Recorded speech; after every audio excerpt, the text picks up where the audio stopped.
Assalamualaikum warahmatullahi wabarakatuh. Perkenalkan, saya Nabila Sani dengan NIM 2203106005. Saya dari Program Studi Pendidikan Islam Ana-Usia Dini, Fakultas Ilmu Tarbiyah dan Keguruan, UIN Wali Songo, Semarang.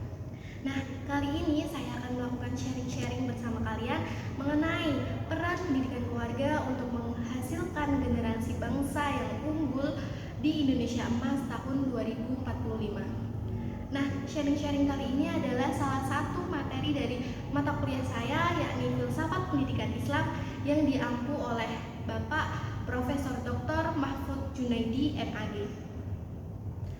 Keluarga merupakan kelompok sosial pertama di mana setiap individu berada dan mempelajari banyak hal penting yang mendasar melalui pola asuh dan binaan dari orang tua atau anggota keluarga lainnya.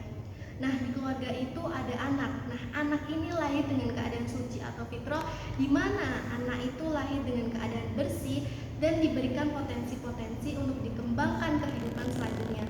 Namun, baik buruknya potensi anak ke depannya itu dihasilkan melalui peran orang tua, peran pendidikan keluarga, pola asuh orang tua itu sendiri.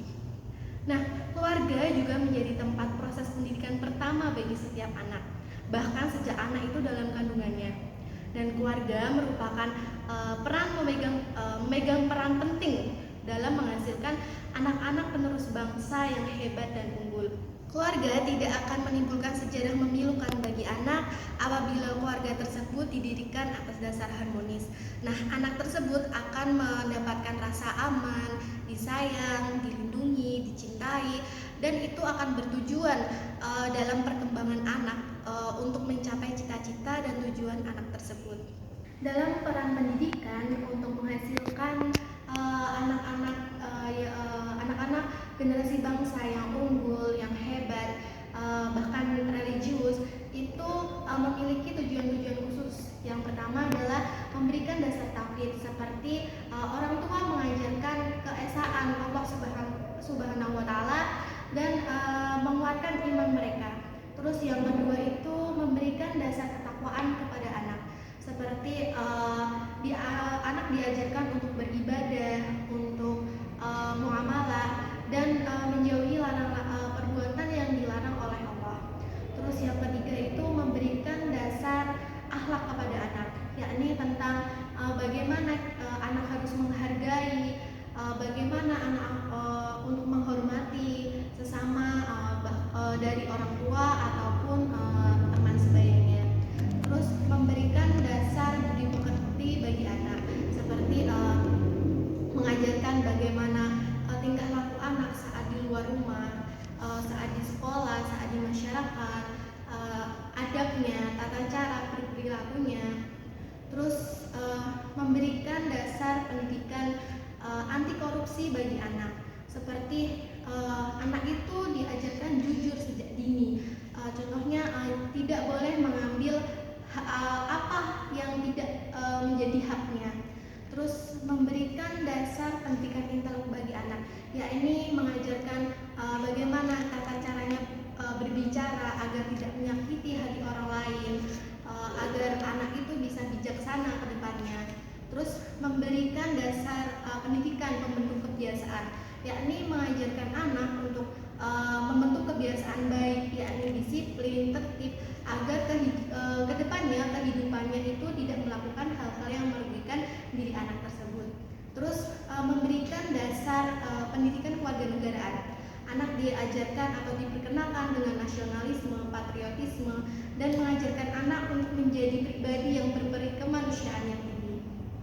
Dalam peran pendidikan keluarga ini, orang tua bisa menggunakan metode atau cara-cara untuk sistem pola asuh atau pembinaannya untuk memberikan pengertian kepada anak atau memberikan pendidikan kepada anak. Yang pertama itu ada metode doa. Nah, doa itu bisa diartikan mengharapkan, memohon, atau meminta. Nah, metode doa ini sangat wajib dilakukan oleh orang tua, seperti selalu mendoakan anak-anaknya agar selalu dilindungi oleh Allah, selalu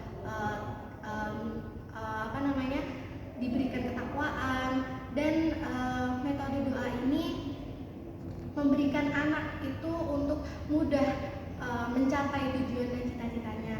Atau bisa kita contohkan apabila ada anak yang sedang bandel atau nakal atau tidak mau melakukan perintah dari orang tua, janganlah sekali-sekali orang tua itu mengutuk dengan perkataan yang tidak manusiawi seperti bodohnya kau atau tidak bergunanya kau. Janganlah seperti itu, karena perkataan orang tua itu adalah seperti doa untuk anaknya. Terus yang kedua itu ada metode keteladanan. Nah, metode keteladanan ini merupakan metode yang dilakukan orang tua dengan cara memberikan contoh langsung dengan perbuatan baik kepada anaknya agar anaknya kedepannya itu bisa menirukan. Nah, contohnya itu seperti apabila orang tua ingin anaknya rajin sholat dengan 5 waktu, orang tua juga harus memberikan contoh anaknya untuk sholat 5 waktu seperti itu. Terus ada metode disiplin. Nah, metode disiplin ini merupakan metode untuk anak itu memiliki suatu perilaku taat terhadap peraturan-peraturan yang sedang berlaku. Namun metode disiplin ini merupakan metode yang jenisnya itu memaksa anak, tetapi hal itu tidak apa-apa karena itu akan menjadi kebaikan pada anak kedepannya untuk menjadi pribadi yang memiliki hidup teratur dan tidak akan melakukan perbuatan-perbuatan yang membuang-buang waktunya atau merugikan dirinya sendiri. Terus ada metode hukuman. Nah, metode hukuman ini dibagi menjadi 4. Yang pertama itu ada metode hukuman isyarat, seperti memberikan isyarat kepada anak apabila anak sedang bandel atau nakal, seperti meletakkan jari telunjuk ke hidung seperti kepada anak apabila anak itu lari-larian atau membuat kegaduhan saat di tempat umum. Terus metode perkataan atau hukuman perkataan. Nah, hukuman perkataan ini dilakukan orang tua seperti menasihati dengan secara tegas, namun orang tua harus wajib mengontrol intonasi perkataannya agar tidak menimbulkan dendam pada diri anak. Terus ada hukuman perbuatan.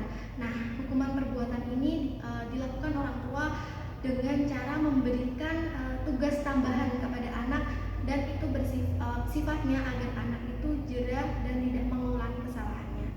Terus ada hukuman badan. Nah, hukuman badan ini tidak serta-merta dilakukan oleh orang tua, karena hukuman badan ini merupakan hukuman yang paling akhir apabila anak itu tidak pernah jera atas hukuman-hukuman sebelumnya. Nah, hukuman badan ini seperti contohnya adalah anak dicubit. Nah, namun dengan catatan bahwa orang tua memilih untuk hukuman badan ini dengan tidak melakukan kekerasan dan tidak menimbulkan rasa trauma dan takut anak kepada orang tuanya. Terus yang terakhir itu ada metode ganjaran atau metode hadiah untuk anak. Nah, metode ini diberikan orang tua agar anak itu lebih giat lagi, lebih ada motivasi lagi untuk prestasinya. Seperti contohnya anak itu mendapatkan ranking 1. Nah, ganjarannya atau hadiahnya anak itu dibelikan alat-alat tulis baru atau tas baru. Namun dengan catatan metode hadiah ini orang tua harus pintar dalam memilih hadiahnya, tidak sembarangan, karena nanti akan menimbulkan kecanduan pada diri anak sendiri.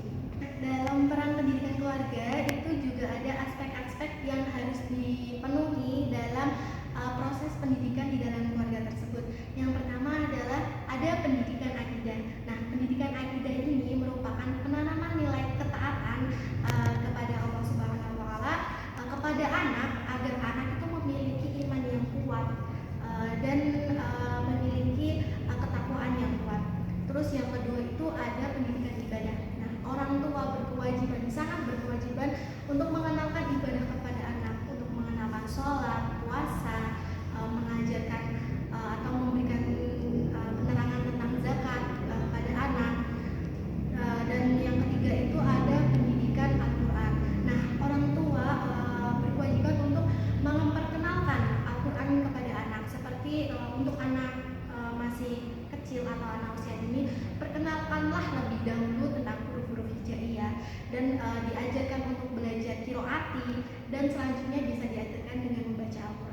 Nah, apabila orang tua ingin memasukkan anaknya ke dalam Taman Pendidikan Al-Quran atau TPQ, itu adalah hal yang diperbolehkan, sangat diperbolehkan agar anak itu mendapatkan pendidikan Al-Quran tambahan yang lebih khusus dan intens.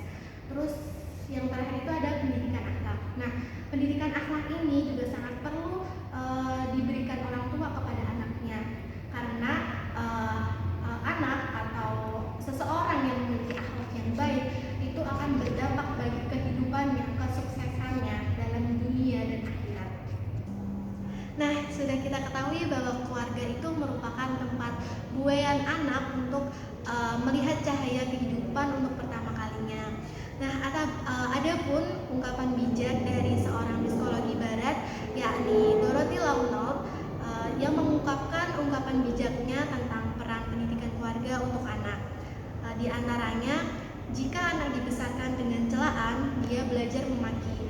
Jika anak dibesarkan dengan permusuhan, dia belajar menentang. Jika anak dibesarkan dengan cemoohan, dia belajar rendah diri. Jika anak dibesarkan dengan rasa malu, dia belajar merasa bersalah. Jika anak dibesarkan dengan dorongan, anak akan belajar percaya diri. Jika anak dibesarkan dengan toleransi, dia belajar penyabar. Jika anak dibesarkan dengan pujian, dia belajar menghargai. Jika anak dibesarkan dengan penerimaan, dia belajar mencintai. Jika anak dibesarkan dengan peneguhan, dia belajar mempercayai dirinya sendiri. Jika anak dibesarkan dengan rasa aman, dia belajar mempercayai dirinya sendiri dan orang lain. Dan jika anak dibesarkan dengan persahabatan, dia belajar bahwa dunia ini adalah dunia indah untuk dia belajar. Nah, itu tadi sharing-sharing kita mengenai peran pendidikan keluarga untuk menghasilkan anak-anak yang hebat, yang unggul, soleh-solehah untuk bangsa ini. Nah, sekian dari saya. Kurang lebihnya saya mohon maaf. Wabillahi taufiq wal hidayah. Wassalamualaikum